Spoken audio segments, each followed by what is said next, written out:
Everybody, good afternoon and welcome once again to our weekly media briefing and public health update with Montgomery County Executive Mark Elridge.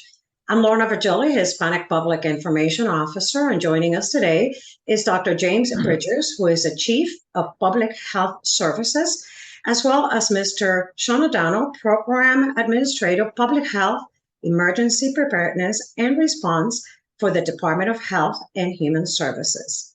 Dr. Earl Strader, our Assistant Chief Administrative Officer, is also joining us today, and a special guest this afternoon, Maryland Delegate Janelle Wilkins, who is the Chair of the Legislative Black Caucus. Members of the media, remember to use the chat during the Q&A portion of this presentation. And with that, good afternoon, Mr. County Executive. Good afternoon, and I want to thank everybody for joining us. Before we begin, I just want to talk about the obvious tragedy in the world, what's going on in Turkey and Syria right now as a result of the massive losses from earthquakes. More than 20,000 people are now feared dead. I think last I saw, they confirmed almost 20,000 dead. And search and rescue efforts are still underway, and international aid is just beginning to help the tens of thousands of victims who've been left homeless and have lost everything. And they're not going to be going home again, which means there's a long-term crisis to replace the housing that used to exist there. I encourage all residents to support groups like the Syrian Red Crescent and the Turkish Red Crescent, which are affiliated with the American Red Cross. Any and all assistance is really needed there, and I hope people will open up their hearts and their wallets and help this area recover. It's a level of devastation. Somebody said it even surpasses what happened around the nuclear power plant in Japan when they got hit by a storm. So if you can help, we know that it's going to be appreciated. This morning, I attended our County Employees Black History Month program, and the theme this year was Black Resistance, and it featured three prominent civil rights activists. Tina Clark, a local historian and civil rights activist who protested against the segregation policies at Glen Echo Park. Joan Mulholland, who is a civil rights icon and former freedom rider, and Willie Kinn, who was a former secretary to Dr. Martin Luther King at the Southern Christian Leadership Conference. It's important that our employees were able to listen to these women who were at the epicenter of modern Black history. I want to thank Jim Stowe and the Office of Human Rights for putting on this program and our employees who participated in it. Black History Month isn't just about where we have been, it's also a moment to reflect on where we are and where we're going as a county, state, and nation. And one thing that's certain is that almost 60 years beyond the creation of the civil rights landmark legislation that everybody was so proud of, we are still not where we collectively as a society need to be. I grew up in a time of overt racism, views that were likely shared by most white people, certainly by most kids in the classes I was in. And we know the kids get their views from the parents when you're 11 or 12 years old. Otherwise, the bars to education or opportunity that existed then would not have existed.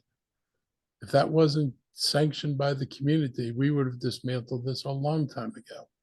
Our inability to deal with racism has left a burden on society, and now we actually have governors who want to erase the history of slavery, Jim Crow laws, legally sanctioned segregation, and resistance to extending full rights to Black citizens, including extending even to the right to vote. Their actions are nothing short of disgraceful and ignorant, but their desire to actually manufacture ignorance in the general population by denying what happened in America and removing it from our history is frankly dangerous. Public schools and education are supposed to be leveling forces that, among other things, help correct views like racism that may be held popularly, but have no basis in fact in reality. And turning schools into a lie factory that serves a white racist agenda is a stunningly bad idea. For our part, it's time for us to recognize those individuals who have been making contributions today and that will be making history tomorrow. And our guest this week is one of those people. Montgomery County Delegate Janelle Wilkins is chair of the Legislative Black Caucus, of Maryland and the first Black person from Montgomery County to hold that position. I wanted to share with you some of the priorities that the Black Caucus is working on and their goals for this year's General Assembly session that will impact our state and the county. If our state is to succeed, we must ensure that Black Marylanders are thriving. That's what the Legislative Black Caucus is committed to, and I'm happy to support their efforts. I'll now turn it over to Chair Wilkins to talk to you about their priorities, and then she'll take any questions you might have before she has to go and resume the briefing. So Chair Wilkins, it's now yours. Thank you so much, Mr. County Executive, for the invitation to join you today. Thank you for your team for putting this together, and also greetings to the members of the media who are here. Again, I am Delegate Janelle Wilkins. I represent District 20, which is the Silver Spring, Tacoma Park, White Oak areas of Montgomery County. And I am proud to be the chair of the Legislative Black Caucus of Maryland, which is the largest Black caucus in the entire country. We have 64 members, and our strength is not only in our membership, which, by the way, in the House, you need 71 votes to pass a bill, and 50 of the members of the House are members of the Black Caucus. We also have 5 committee chairs who are members of the Legislative Black Caucus, including Montgomery County's own Will Smith, who is my senator. And we are really proud to have a number of leadership roles throughout the legislature. I was also recently appointed to be the vice chair of the Ways and Means Committee, which is responsible for issues and bills dealing with revenue and taxes, gaming, education, and election law. In terms of the Legislative Black Caucus, we were really excited to release our priorities a couple of weeks ago. Our priorities include Black wealth, improving Black health outcomes, the cannabis legalization, housing access, and also education equity. And I'll talk very briefly about each of those. I am particularly excited about our work dealing with health, and in particular, the fact that African Americans are more likely than any other group to die after a cancer diagnosis. And we would like to change that here in the state of Maryland. One of the major challenges is access to diagnostic testing and treatment that is actually affordable.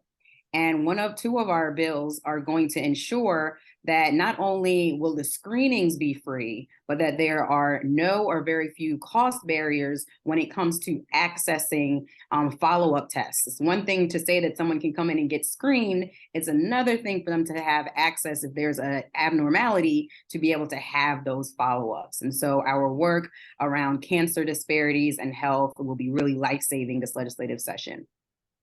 Also, on the issue of housing, I'm introducing a bill that is a top priority for the Black Caucus that deals with vouchers. It creates a statewide voucher program. We know in Montgomery County, we have a lot of people on the wait list waiting for a federal voucher. We're looking to put $15 million in for a state program that reflects the federal program, but it's state dollars, where we will be able to get people off of the waiting list and for them to be issued vouchers using a state funds and a state voucher program. Working on that with Delegate Vaughn Stewart and with Chairman Guy Gazzone from Budget and Tax.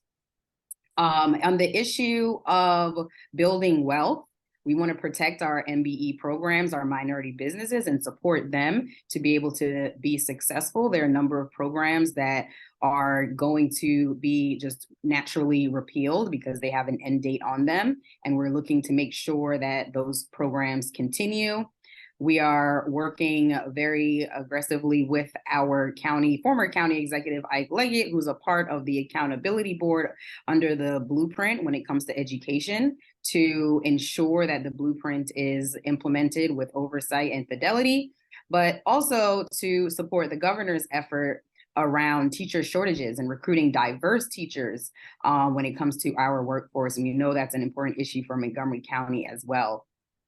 And so I've touched on health, I've touched on wealth, I've touched on housing, education equity, and the last issue that we are focused in on is the cannabis legalization.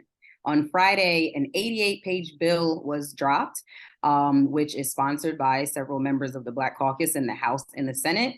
It is a great start, but we do have some really critical improvements that we need to make to ensure equity in our cannabis reform effort. Now that cannabis is being legalized, ensuring that the access to the licenses for Black businesses is there, ensuring that also when it comes to criminalization with people who are interacting with the police does not take place. We want to expand expungements, end the practice of stopping and searching people because of odor of marijuana, and several other reforms that we're looking at. So that's the quick overview of Legislative Black Caucus priorities. Again, I'm very proud to be the chair and the first chair of the Black Caucus from Maryland. We've been around for over 50 years, and we are the voice of Black Marylanders in the legislature. I'm happy to take any questions, and thank you again to the county executive for including me today. Thank you, Chair Wilkins, for joining us today. Members of the media, if you have any questions for the chair right now, this is your time. Use the chat or raise your hand. We'll give you a second or two.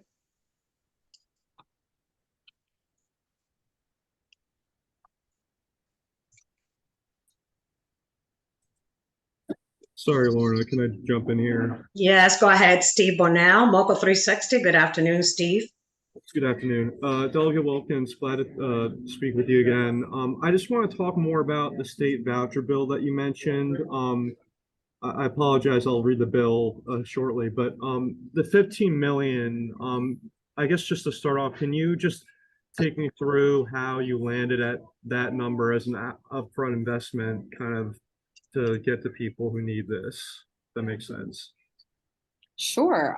We are working on this bill with a number of partners throughout the state. And the way that we arrived at the $15 million is that we basically have an average, I think it was about $1,400, the average cost of rent throughout the state. And so we kind of worked backwards in terms of what is an affordable amount that we would be able to start this program at in terms of state funding, and how many people do we think that we would be able to get off the rolls with an average rent. Now, being from Montgomery County, I also recognize that rent is a little higher in our area. But with this being statewide, we pretty much found the average, which I can get to you. I want to make sure I give you the right number. I can get to you at a later time. And I think just under 1,000 people is who we believe we would be able to impact throughout the state. Now, we won't be able to clear the rolls. We wish that we could. That would take significantly more resources, but we think that we'll be able to make a small dent across the state with an initial investment of $15 million. And I might have to follow up on this, but in terms of the average voucher that goes out to people who need them, do you know what that is, or even roughly, or? So right now, it's a federal program, and federal funds that administered through programs like our HOC, administered locally, like our HOC in Montgomery County. So I would have to double check with them in terms of the federal program that they're running, their average amount of a voucher. That's all I have. Thank you. Thank you. Thank you, Steve. Any more questions for Chair Wilkins from members of the media? Going once? Going twice? No more questions?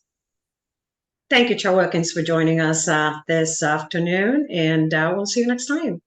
Thank you so much. Thank you, Mr. County Executive. Thank you. And I'll see you again next week when I'm down in Annapolis. And I look forward to continuing to support your agenda and the Black Caucus's agenda during this year. So thank you for all the work you're doing for all of us.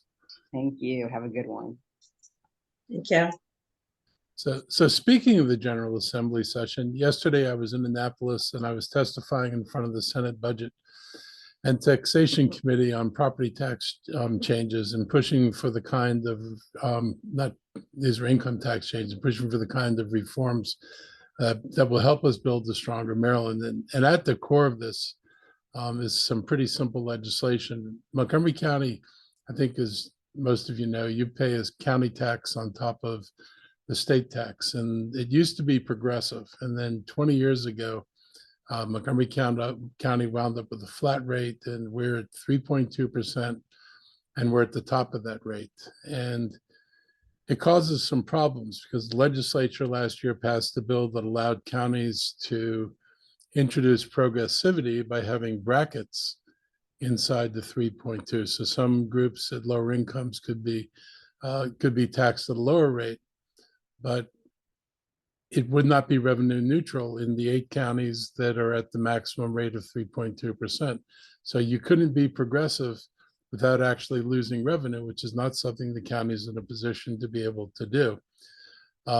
So we've asked, and MACO, which is the association representing all counties, asked for legislation that would allow counties to increase the maximum to 3.7%. Now, it does not mean that people raise it to 3.7, but it puts a cap on where it might go, much as 3.2 used to be the cap. And counties can only do this if they decrease taxes on those with lower incomes, and it can only be done on incomes that are much higher than the average income in the county. So passing this bill would require us to reduce taxes on people who could use their taxes reduced, and it would limit it only to the highest of the income earners, not the general public. And we'd like to have the ability to do that, frankly, for progressivity. But the other issue we're going to deal with is that all of us know that when the blueprint got passed for Kerwin, that there's an expectation that all jurisdictions are going to wind up putting more money into schools. Just the wage requirement alone, where teacher salaries are going to have to rise to $60,000 a year as a minimum, as a start, which is not much money when you think about it, that's going to be a burden for a lot of counties. Even Montgomery County is significantly below $60,000 a year, which gives you an idea of where the people who are teaching your children are starting at. So if we're going to have to deal with Kerwin and we do not have any flexibility on the income tax side, then the only place the county can go is property taxes, which is even more inequitable than dealing with income taxes. So we're trying to give ourselves some flexibility so we could build a more progressive and less onerous structure, so that whether it's equity in the current circumstances where we can live within our limits, or where we might need to go above the limit to ensure we can both maintain equity and draw resources from those who are most able to pay, and also be able to address what we know are going to be the requirements of the blueprint legislation for education. So that was our thinking. Montgomery County is already one of the lowest tax jurisdictions in the region. And so implementing this is not going to hurt our competitiveness, and it's going to allow us to provide more services in a more equitable manner. I should have had us put this in here today, but there's a chart we've been sharing with people where we've been talking about competitiveness, and the District of Columbia does this biannual assessment of residential tax burdens for the region and an annual assessment, I think, on commercial tax burdens. It will surprise you all to know that the lowest residential tax burdens are in the District of Columbia. The second lowest in the entire region are Montgomery County. And the only reason the District of Columbia is lower is because their property tax on residential property is 85 cents. Ours is 99. Their tax on commercial property is $1.85. So picture all the commercial property in downtown DC, and our tax on commercial property is 99 cents. So they're able to fund a lot more off their commercial property taxes that we're funding off of residential taxes. And but for that, we'd be the lowest. But being the second lowest in this region is pretty good. And on the business side, we are the lowest tax burden jurisdiction in the entire DC region. Lowest. I want to emphasize the word lowest. So this idea that we're somehow the worst taxed is just simply not true. I will say that, if you were a developer, we have one tax which is in the wrong place, and Virginia has a similar tax in terms of revenue that it raises, but it raises it in the right place. And I've been trying to get the county to adopt a system that parallels Virginia's system, which is much less onerous and makes a lot more sense. And hopefully sometime this year, we'll make some progress on that. I want to thank our delegation chair, Julie Polakovich-Carr, for being the sponsor of this bill and fighting for equity in our tax structure. And this week, we also heard from President Joe Biden in his State of the Union address, and he touched on many topics, but he weaved in throughout his speech was a focus on the economy. And he said, we're building an economy where no one is left behind. He said, from that sentence, there's a focus on equity, on what's fair, and developing a plan that works for most people. Earlier this week, Council President Evan Glass introduced an economic development plan for the county. I look forward to working with him and the county council on ways to enhance our economic development efforts. But I want everybody to know and be clear about this. We're not starting from zero. Montgomery County is the economic engine of the state. We have revamped the Montgomery County Economic Development Corporation along with WorkSource Montgomery. And we're about to launch a new county's business center program that will finish something that we started before COVID and COVID interrupted, which is the provisioning of business services out in the community closest to the small businesses that need those services. We have expedited approvals in our permitting department. We've made progress. There are still a couple of big obstacles I'm trying to remove, but for the most part, we're making progress. And we've looked at our regulatory environment to move what we think are unnecessary regulations, and we're continuing to do that work. And I'm glad that the council president highlighted that as work that we need to do. From our booming life sciences industry to the rebound of our hospitality sector, to our support for startups, entrepreneurs, small, local, veteran, and women and minority business, we're beginning to see progress on all of these fronts. And the county president's roadmap fits well with our existing efforts to continue to grow our economy and create jobs for our residents. I want to talk a little bit about planning. This is one area that we could absolutely improve that will help us grow our economy and help Montgomery County become more business friendly. And that's in our planning process. It was not long ago, I had a conversation with somebody from the Board of Supervisors in Fairfax County, along with someone from one of our business consultants that focuses primarily on commercial real estate. And what came through loud and clear, and it's been raised for a number of years, is that the length of time it takes to get through the planning process in Montgomery County is onerous. It is probably one of the worst in the region. And length of time matters because if you're carrying a project, say if you own the piece of raw land, then you have to carry it an extra year or two. You just added a year or two of interest on land to the cost of doing the project. And you've also added the cost of inflation into the cost of building the project. And if the county's not getting a benefit, if we're not getting better services or a better plan or a more affordable project out of it, by the time we spend trying to get these things through the approval process, if we're not getting benefits and all we're doing is making it more expensive and time consuming, we really need to take a look at it. And that's what I've been trying to do. So this week, together with Montgomery County House Delegation and Chair of the Planning Board, we signed a letter of intent to create a work group on a county's development review process. Over the last 4 years, our county's competitiveness has soared with a lot of the things we've done in terms of record private investment, booming life sciences industry, and hospitality. But like I said before, we keep coming back to how long it takes to get through our processes in Montgomery County, and it remains a problem. When I was on the county council, we talked about this. We attempted to find ways to remedy it. We were stunningly unsuccessful. We nibbled around the edges. We were making a little bit of progress, but we were not able to do the things we do. Montgomery County has a unique system for approving things. No other jurisdiction in the state does what we do, and none of our competitors in the region do what we do. So we're not asking for anything radical. We're not asking for anything that's going to be onerous. We're asking for things that will actually reduce costs and time, which I thought was a goal that was shared by the county council, and I hope is still a goal shared by the county council. But if we're looking for red tape and we're looking for problems, we don't have to look any more farther than this one process, which makes us more difficult to deal with than anybody else in the region. We can fix it. This isn't a commentary on the people who do the work or the structures that they operate under. This is not a planning board problem.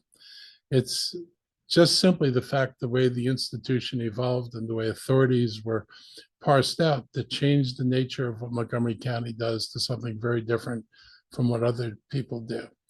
Like I said, we've bemoaned this for a long time. We've got the opportunity to make some changes. And we believe that instead of the executive branch or planning continuing to work in a vacuum, that both of us who are responsible for both creating and then executing these plans should try to come together and come up with a system that expedites that process. I believe we can do it. As I said, nobody else is as convoluted, slow, and costly as we are, and that is nothing to be proud of. We've got plenty of models for other jurisdictions. You could literally pick their models off a shelf and replicate them in Montgomery County. And we'd increase the speed and reduce the cost of these processes. None of it involves cutting out citizen input or feedback from the community. This is simply a battle between two approval agencies that is being waged at great cost to people who have actually no interest in the battle and just like to build things. And I've talked to the development community. I know that they share these concerns. They'd like to see them fixed too. And you know, anybody who's listening to this knows I don't always align with them on all issues. But where our processes add time and cost with no benefit to the community, we really ought to fix it. And that's what I'm pushing to do. I'm grateful to Chair Lopez, Chair Polakovich-Carr, Senator Ben Kramer, and the members of the House delegation for working with us on this issue. And I'm looking forward to working with our planning colleagues to continue to improve our processes. I assure everybody, the planning board will remain intact. I'm not looking for the county executive's office to take over the planning board, despite silly things that some people say. We want to make sure we get this right, and we ought to focus on Montgomery County's economic competitiveness and not on trying to politicize everything that comes across the plate. Also this week, Governor Moore's first bills were introduced in the State House, and we're supporting a number of them, including the SERVE Act, which would establish a new program allowing high school graduates to offer a year of service in their local community. This will help our young people without immediate college plans on what interests them, but also give them a chance for our nonprofit communities to get a huge benefit from their work and the opportunities that should be available to them. We think this is a big deal. We know a lot of kids, too many kids, leave high school not going to college, which in itself wouldn't be a bad thing if they were prepared to work. But if you're not going to college and you're not prepared to work and don't have the skills, it puts you in a very difficult situation. And I know Governor Moore's plan here is to help provide a year that can help provide guidance and orientation to people, particularly our young people, and help prepare them for entry into the workforce. The Clean Energy and Transportation Act would expand an initiative statewide, which I'm also proud to have already launched here in Montgomery County, and that's to boost state incentives for municipalities to add charging stations so they can retire diesel work trucks, replace them with electric vehicles. This county is also working on hydrogen vehicles with support from a very large federal grant. So we are looking for the appropriate power source for the appropriate vehicle, and we're very happy to be on the front end of this. The governor's broadband expansion incentive act would make getting online more affordable for everyone. And here in the county, there's been a widespread effort for a year now to get grant-funded laptops into the families at no cost to them. We're literally putting out tens of thousands of laptops into the communities so that their families and the children can take advantage of access to the internet. You know, the digital divide is a real impact on education, because if you go home and you don't have a computer, or you're trying to share a signal with a phone on a computer, your access to the internet is pretty limited. And if you have to do research, which is increasingly expected for people to do using the internet, these kids are at a real disadvantage. So getting computers and internet access into all homes in Montgomery County is something that really helps us deal with equity issues and helps improve students' ability to get the information that they need. And just this morning, Governor Moore, Speaker Jones, and Senate President Ferguson and Delegate Ariana Kelly acted to ensure that access to reproductive rights, women's health resources are protected in the state. But this is an effort I greatly support, but I'm saddened that we live in a day and age like civil rights problems that we have to legislatively fight for the due right of women to have the right to choose against another horrible Supreme Court decision last year involving the Dobbs ruling. So we're glad that the state's a partner in this and is going to support putting this into the Constitution of the state so that it cannot be eroded by people who do not respect women's rights. We're also looking forward to a future with great hope, and I'm looking for ways to improve our communities, not just get them back to where they were pre-pandemic. Pre-pandemic was in some ways better than where we are now, but pre-pandemic for a lot of people in the community still meant a lot of folks were mired in poverty and lack of opportunity. So this is an opportunity now for us to get beyond where we were and move into a new space. And I got to tell you, having a governor that's a partner makes a real difference in this. We speak a similar language, share common goals, and we know they're shared across the legislature. We're not going to be dealing with having to pass legislation and then have to repass it over a governor's veto. So there's a lot of good things I think that are coming forward from Montgomery County and the state.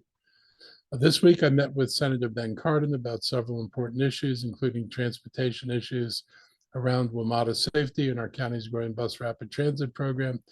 In addition, we discussed some of the critical economic drivers in the county, and particularly our project UM3IHC, which, if everybody's forgotten, this acronym is the partnership between the University of Maryland system for the creation of an institute for health computing, which will be located in the North Bethesda, White Flint station area.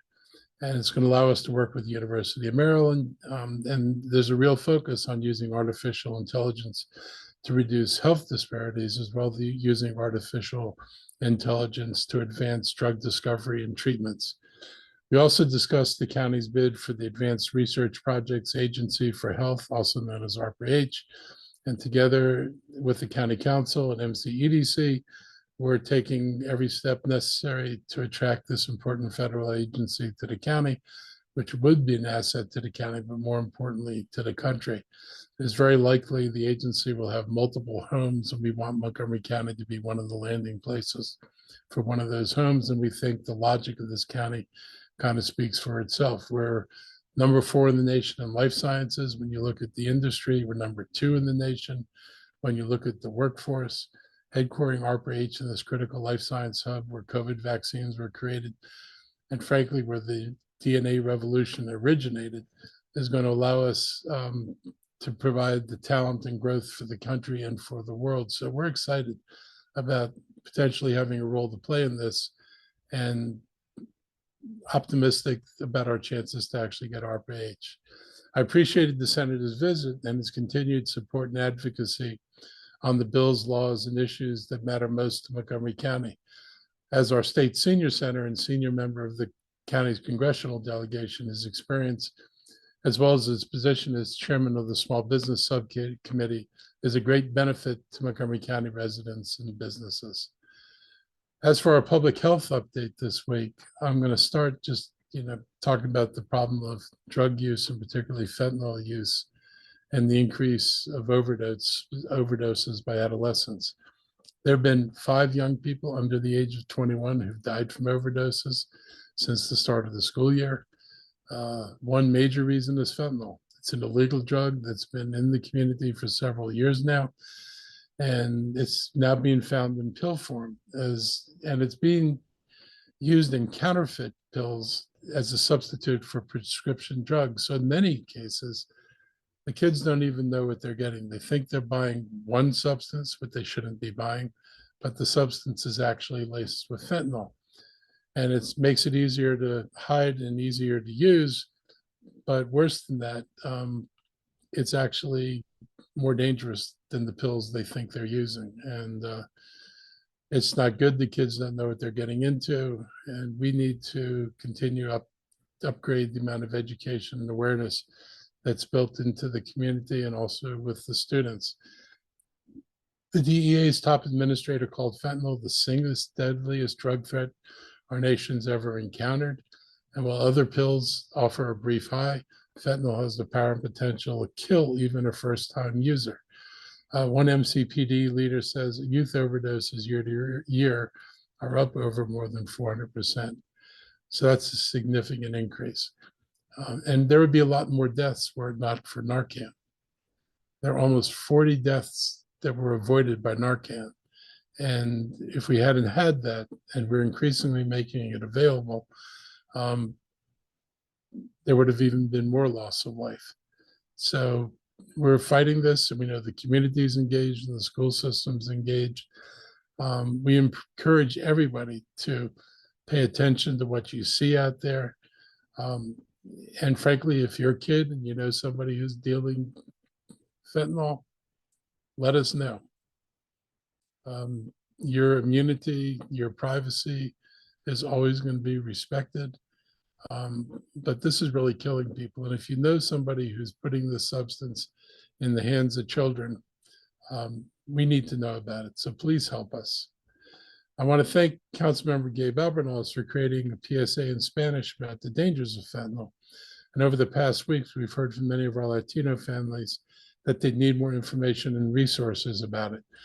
And we're going to be conducting some upcoming Spanish language town halls with our Health and Human Services Department that will include Narcan demonstrations and substance misuse resources.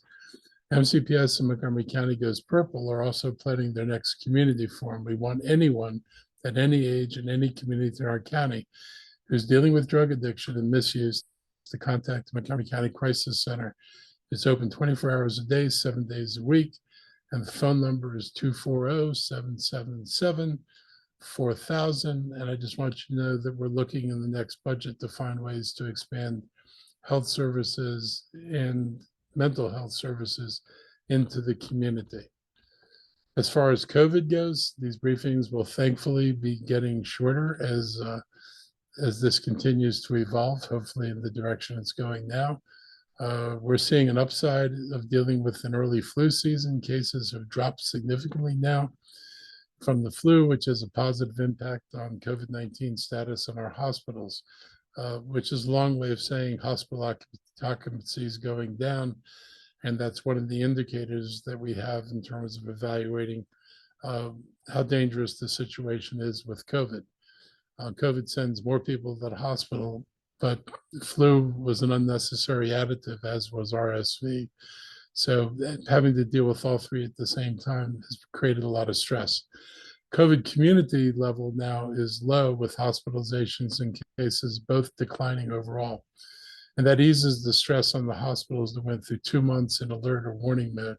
And we've talked to you about the problem with ambulances not being able to take their patients and get them admitted into emergency rooms because of the overload. So that's easing, and that's going to help contribute to more rapid healthcare for the people who need it most.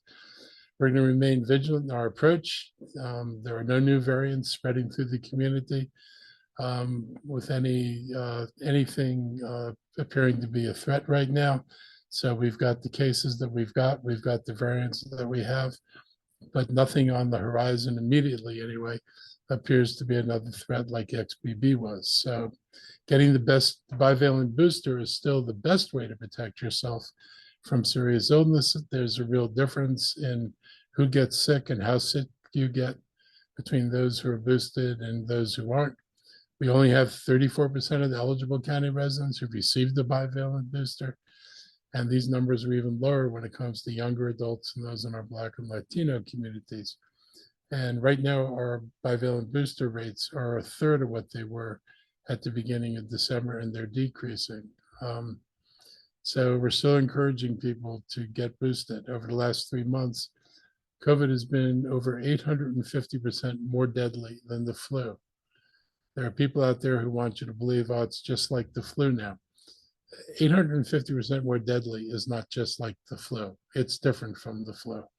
It's a virus we can't simply ignore because we want our rates to go down.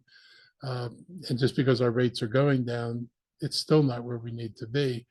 And we know the virus is going to continue to mutate, which is why we're going to continue to keep you posted on what's happening. Hopefully the news will be no new mutations on the horizon, but as they do occur, or when they do occur, we'll be sure you know what we're doing about it and what we're learning from it.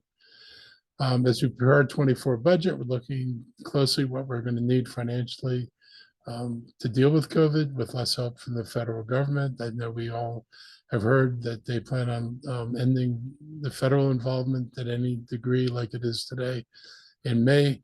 But the key words from the president, or the key words from the situation, is there's going to be less help, but not no help. And President Biden was very specific in the State of the Union when he said we still need to monitor dozens of variants and support new vaccines and treatments. So Congress needs to fund these efforts if they're going to keep America safe. And so we're going to play our part in keeping people aware of this. And I'm going to turn it over now to Sean O'Donnell for his report. Thank you, Mr. County Executive.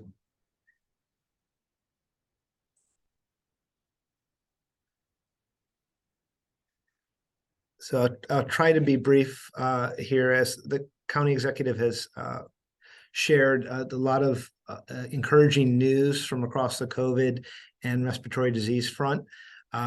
We have not seen a significant change in the variants in our region. The XBB continues to make up most of our cases at this time. Again, you can see as we track our emergency department volume, you see that it's come down over the last few weeks, and we're encouraged by that, lessening the burden at our hospitals, and the overall hospital numbers are coming down. More significantly, roughly half of the patients that have been at the alternate care site receiving longer-term COVID rehabilitation have left over the last few weeks. We're down to 55 patients there. And our overall hospitalizations with COVID diagnoses continue to trend down. Looking at all types of flu-like illnesses, including COVID, RSV, other respiratory illnesses, you can see that while we've had some sustained decrease in other age groups, we have finally started to see our 65+ numbers come down. Again, the cycle of infection throughout families and gatherings, they seem to be the ones who had the more of a holiday bump in cases, and that has started to come down. It's still elevated, though, will likely still be elevated through February. We mentioned last week, and again, we'll continue to watch the data that the CDC is collecting from more than 300 hospitals across the nation, again, showing and tracking the effectiveness of the bivalent booster versus other vaccination levels and unvaccinated levels. Here's the data, again, from the 65+ population, as well as from our 18 to 49 population. Again, showing across the board, you're roughly 3 times more likely to be hospitalized if you've been vaccinated for COVID but haven't gotten the bivalent booster than if you've gotten that bivalent booster. Again, pretty compelling to go and get it.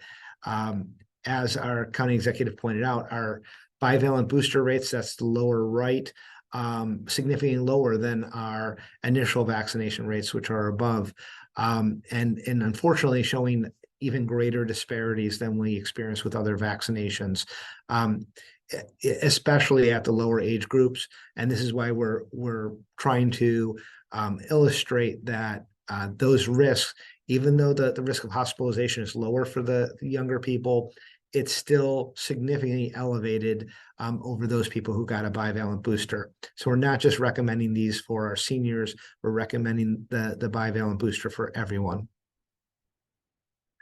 Again, our influenza rates, as we've discussed, have come down significantly, including the hospitalizations within Maryland. And we had 2 additional deaths across the state of Maryland to report over the last 2 weeks. So again, we're happy to see influenza rates come down significantly. We are tracking news stories that are coming from or information coming out from our federal partners and our state partners as to the plans post the end of the public health emergency declaration in May. We're following on with guidance from the Centers for Medicaid and Medicare, and we'll continue to share that with you all as we get further information about how it will affect resource availability. Again, there's some indication that that vaccine costs may transfer over to insurance companies and to individuals after that date. So until we get that officially declared, right now we're encouraging people to go out and get the vaccines now while the cost of that is being covered by the federal government. You only need one bivalent booster for COVID, so please come out and get that. At this point, I'd like to see if Dr. Bridgers has anything he'd like to add. Thanks, Sean. Good afternoon, all. Nothing else to add. Happy to answer any questions that you may have. Thank you, Dr. Bridgers, Mr. O'Donnell, and Mr. County Executive. Dr. Stoddard, do you have any? No? All right, so we are going to open it up right now for the Q&A portion of the presentation. Members of the media, any questions for the officials at this time?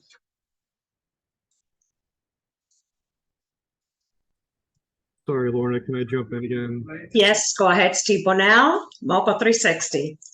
Sorry for the background noise here in the coffee shop, but this is for the county executive. The county council recently passed a bill that Andrew Friedson sponsored, kind of tweaking the potential for co-location of affordable housing in the county-owned land. Has that bill gone to your desk yet? If you're aware of that, I just want to follow up on that because I know earlier in the week I heard and hadn't gotten to you yet. You're muted, sir. So I haven't seen it yet, but like most bills, they just go into effect without a signature because I don't have to sign everything for it to go into effect. So it's going to go. I mean, I don't have a problem with the bill. We already do all the work that the bill stated. All it does is change when they want to see the delivery date of the information. So I'll just say that we do it anyway. It doesn't change what we do. It will change the date. This is probably an example of something where the date could have been changed. It's just somebody had asked us to move the delivery of the information up sooner because it would have been helpful to them. And we could have just complied with that. But happy to do it. And but I just want to assure everybody nothing really changes. Right. I know you. I've always said that 16 or 17 county lots you put out for bid to kind of encourage affordable housing. Have you gotten? I think you said you've gotten bids back. Yeah. I just want to know what the update on those are and kind of where we are in that process. We're continuing to evaluate the bids. We've already told our folks to go ahead and negotiate with some of the bidders that have made proposals. I'm pretty happy with the breadth of what's been coming in. So hopefully we'll continue to make progress on this. But it was pretty well received. Can you say at least where in the county generally more projects may pop up, if that makes sense? So I imagine these lots are spread across the county. Yeah, they're spread across. I mean, there's a bunch of lots in Bethesda. There are lots in Silver Spring. There are lots in Wheaton. And there are a couple of green spaces that we own that were close to roads and close to transit. We also put into the hopper. To be a broken record though, is any of those Bethesda, Silver Spring, are all of those kind of at the top of the list in terms of where there might first be movement? The first movement will be based on the people who responded and as we go through it. But our hope is that we get a viable offer on every one of the projects and we'll move every one of the projects. And you said roughly how many bids? This is all probably public and I look it up, I apologize, but how many bids per site? You said you got dozens per site, I think, a couple months ago, or just the volume of bids they came We have, in? for most sites, we have multiple bids, multiple proposals. And so when we evaluate it, we look at it in terms of what provides the most affordable housing, which ones provide the largest range of affordable housing, In other words, I'm not interested in things that only provide MPDUs, which exclude people who don't make enough and exclude people who make too much but don't make enough to afford existing rental housing, particularly new rental housing in the county. It's one of the things that when you examine Bethesda, it's become really clear. If you're a person trying to get into Bethesda, first place, if you're a family, the developers aren't building anything that serves families, except for stunningly expensive units. So there's nothing for normal human beings at the family level being built. There are some 2-bedroom units, 1 bedroom is predominant. So we're looking to get a bigger mix in terms of the bedrooms, and we're looking for a bigger mix in terms of affordability. So we want to serve people who make too much to afford an MPDU, but not enough to get into a market. And we want to serve people who make too little to afford an MPDU and can't get into the market. I think people would be stunned to know that most lower income people aren't served by our nationally vaunted moderately priced dwelling unit program. And that's why when we're going to propose a set of changes, and we want to, basically rename this in the sense of creating a complete communities housing program rather than an MPDU program, because we've got to start thinking when and planning's never done this, but when you're like planning a Bethesda, you've got to plan for everybody to be able to live in Bethesda, not just for developers to build high-rise units, house the incredibly wealthy people, and then have a smattering of affordable units and say, this is how you plan a community. It is absolutely not how you plan a community. We've done too much of it, and we've got to figure out how to walk some of this back. Just sorry, sir, but I know we talked about that those MPDU changes. Do you know broadly when you're going to bring that to the council? And then a similar question about, I know you don't have a crystal ball, but for these lots, wherever there might be first movement, where bids might be accepted for some of these lots, if you follow what I'm asking. There's no order in which they're accepted geographically. We put out, I guess, the 18 or 19 properties. We put them out in 2 tranches. So some proposals came in later than others because we couldn't do everything at once. And so we're going through the first stack of proposals and the second stack of proposals. There's no prioritization. Theoretically, all these projects could be done in a year or in very short time. I mean, done in the sense of we could identify who's going to actually do the development. So we are not backed up for time. It's just a matter of how quickly we evaluate the proposals and then negotiate deals, because you start with a proposal and you move from a proposal to a deal. That's what we're going to do. And then, sorry, the MPDU changes you hope to bring to the council in the next few months, or you've probably told me already, but we've been tied. We've obviously been tied up. We've been working with council members on rent stabilization and trying to come up with something that has enough support to pass and that addresses different concerns the council members have. So we've been working on this, and that's been kind of like the #1 priority. This other legislation is a little bit easier because it doesn't affect the rental issues, which are that probably have more of an audience. I think expanding what's affordable should be a no-brainer for everybody. All right. No, thank you, sir, for your indulgence. Thank you, Steve. Any more questions for the officials from members of the media? No more questions? Well, thank you everybody for joining us this afternoon. Stay safe. We'll see you again next time. Have a great afternoon. Thank you.